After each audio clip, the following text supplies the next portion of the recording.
పాకిస్తాన్ అయితే కొత్త కథ బిగిన్ చేసింది.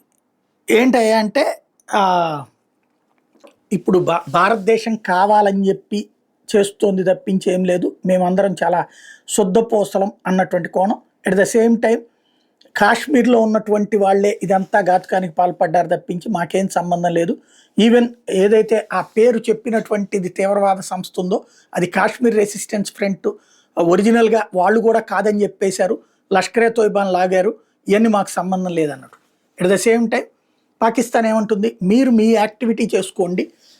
మేము మా యాక్టివిటీ చేసుకుంటాం. దౌత్యపరంగానే మాట్లాడదాం. దౌత్యం, దౌత్యం, దౌత్యం. చైనా వాళ్ళతో మాట్లాడిద్దాం, రష్యా వాళ్ళతో మాట్లాడిద్దాం, వాళ్ళని కూర్చోబెట్టి మాట్లాడదాం అన్నట్టు.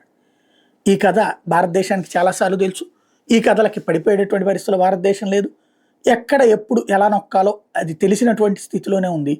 అనుభవంతో తలపండిపోయింది భారతదేశానికి.